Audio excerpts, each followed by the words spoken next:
आज Karl Marx की बात करेंगे। एक्चुअली मार्क्सिज्म की बात करेंगे, जिसको कि कार्ल मार्क्स ने इंट्रोड्यूस किया था। डेविड मैकलन ने मार्क्सिज्म पर जो बुक लिखी है वो 3 वॉल्यूम में लिखी है। मार्क्सिज्म बिफोर मार्क्स और थॉट ऑफ मार्क्स और मार्क्सिज्म आफ्टर मार्क्स। दूसरा पॉलिश थिंकर जो है लेसिक कालाकोवस्की, इन्होंने भी 3 वॉल्यूम्स में मार्क्सिज्म पर बेस्ड करके बुक्स लिखी है। ये नाम मैं इसलिए दे रही हूँ कि ये भी कंपटीशंस में कई बार आ चुके हैं। जो ऑब्जेक्टिव्स होते हैं उसमें ये दिए हुए होते हैं, तो इसको भी एक बार देख लीजिए। ऐसा नहीं था कि कार्ल मार्क्स से पहले मार्क्सिज्म नहीं था। कार्ल मार्क्स से पहले भी मार्क्सिज्म था, जिसको कि कार्ल मार्क्स ने उटोपिया सोशलिज्म कहा है। उटोपिया सोशलिज्म के बारे में उन्होंने कहा है कि जो उन्होंने सोशल इवल्स ढूंढी हैं, जो सामाजिक बुराइयां ढूंढी हैं, वो तो सही ढूंढी हैं, लेकिन उसमें रेमेडी सही नहीं है। उन्होंने जो उसकी जो रेमेडी बताई है वो साइंटिफिक नहीं है। इसकी बजाय कार्ल मार्क्स अपनी जो रेमेडी बताते हैं उसको सिस्टमेटिकली और साइंटिफिक बताते हैं। एक और कोटेशन इस पर आती है, मार्क्सिज्म इज लिविंग फिलॉसफी, क्योंकि यानी कार्ल मार्क्स से पहले भी मार्क्सिज्म था और कार्ल मार्क्स के बाद भी मार्क्सिज्म है, और जो उसके डिसाइपल्स हैं और जो उसके फॉलोअर्स हैं उसमें कंटिन्यूस चेंजेस कर रहे हैं, यानी सुधार करते जा रहे हैं, उसमें इम्प्रूवमेंट लाते जा रहे हैं। इसीलिए कहा जाता है कि जो मार्क्सिज्म है वो लिविंग फिलॉसफी है, though Marx is dead. European socialism में जो यूटोपियन थिंकर्स आते हैं उनमें Robert Owen, Charles Fourier, Louis Blanc, Saint Simon, Sismondi and Proudhon, इनका नाम प्रमुख है। याद रह जाए बहुत अच्छी बात है, ये चीज़ें वो हैं जो बहुत इंपॉर्टेंट है, इसीलिए मैं दे रही हूँ इसको। अब जैसा कि मैंने पहले भी बताया कि जो कार्ल मार्क्स है उसने अपने मार्क्सिज्म को क्या किया था कि साइंटिफिक सोशलिज्म बताया था। उसने बोला था कि इसमें हमने जैसे कि यूटोपियंस ने किया था कि उन्होंने इंटरप्रिटेशन तो बहुत अच्छा किया था, सोशल इवल्स को डिस्क्राइब तो बहुत अच्छा किया था। तो उन्होंने ये कहा कि उनकी हिस्ट्री को देखते हुए हमने क्या किया है कि इसको इसका इंटरप्रिटेशन, इसकी रेमेडी बताई है। तो जो हमने डिस्क्रिप्शन किया है वो इकोनॉमिकली है, साइंटिफिक है, यानी शोषण का सही कारण बताते हो, स्टेप बाय स्टेप उसकी रेमेडी भी बताई है, ताकि जो जो हमारा जो शोषण हो रहा है उसको रोका जा सके। 2 तरीके के वर्ग हैं ना इसमें, एक तो मजदूर वर्ग है और एक शोषण वाला वर्ग है ना। तो क्यों शोषण हो रहा है और उसको किस तरीके से रोका जा सकता है वो मार्क्सिज्म ने डिटेल दिया है। अब क्या है कि जो सोशलिज्म है वो 2 तरीके का है, इनटू इवोल्यूशनरी और रिवोल्यूशनरी सोशलिज्म। इनटू इवोल्यूशनरी जो है वो हिंसक क्रांति का पक्षधर है, और जो रिवोल्यूशनरी सोशलिज्म है वो आई मीन क्रांति तो चाहता है, रिवोल्ट तो चाहता है, बट क्या है कि वो हिंसा का सहारा नहीं लेना चाहता। इसके जो फॉलोअर्स हैं वो ये कहते हैं कि हम जो है वो सोशल चेंज के जरिए इन चीज़ों को ख़त्म करेंगे, है ना।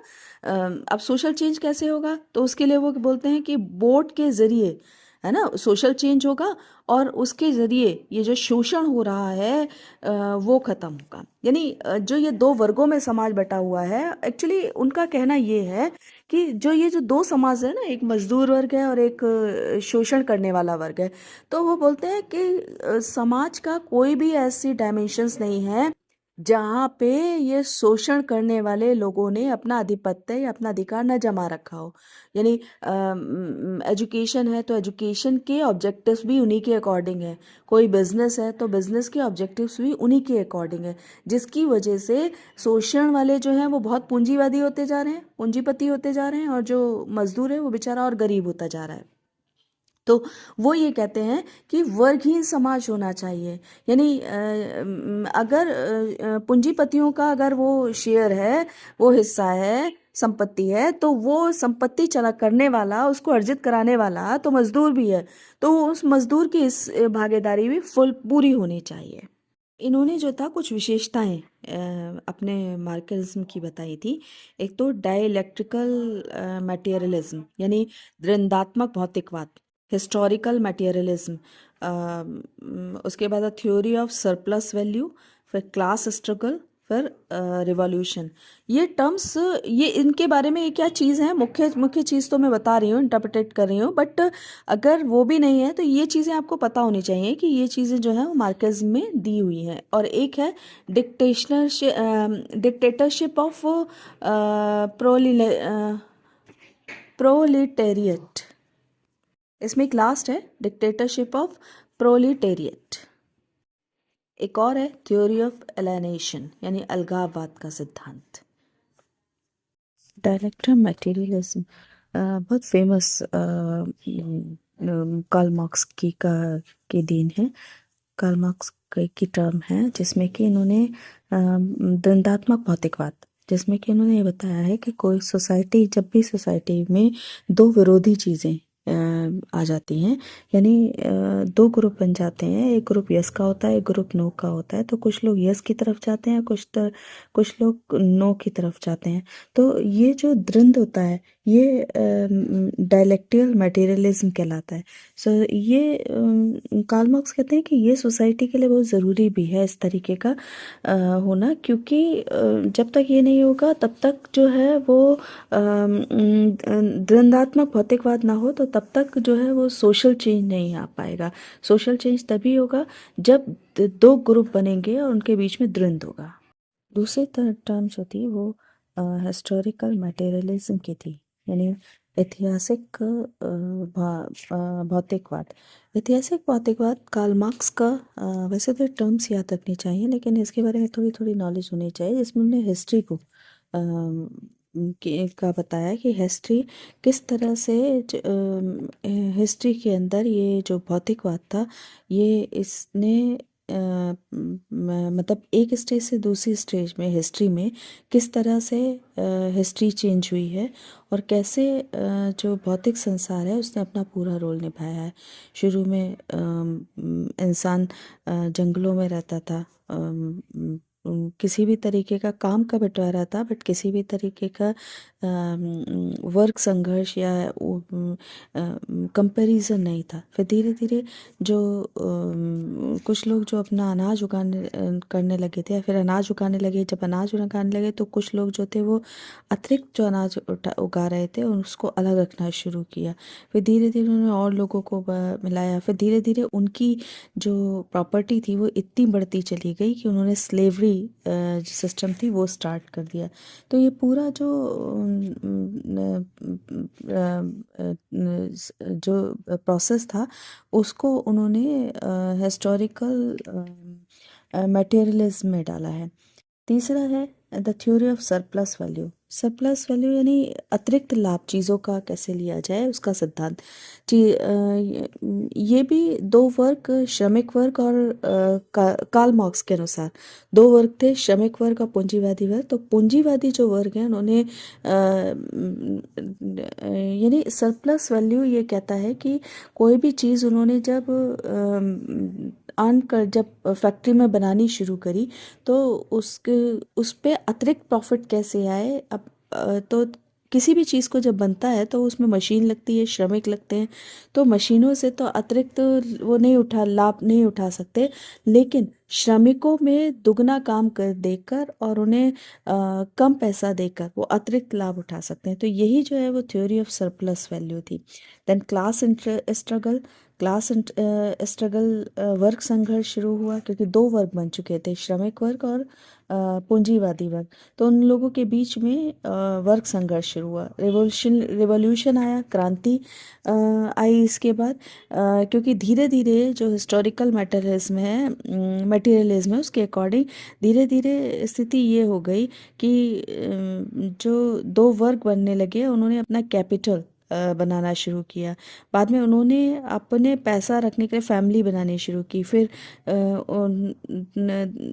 जैसे जैसे उनका पैसा बढ़, उनकी संपत्ति बढ़ने लगी, वैसे वैसे उन्होंने नेशन बढ़ाना शुरू किया और इस तरह से वो एक पूरे एम्परर के मालिक बन गए।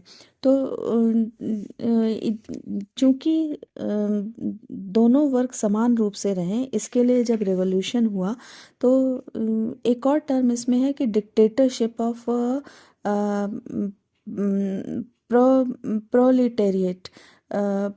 प्रोलिटेरिएट दो चीज़ें, दो टर्म्स का वर्णन है कार्ल मार्क्स की बुक में। एक तो वॉर्जुआर्जी और दूसरा प्रोलिटेरिएट।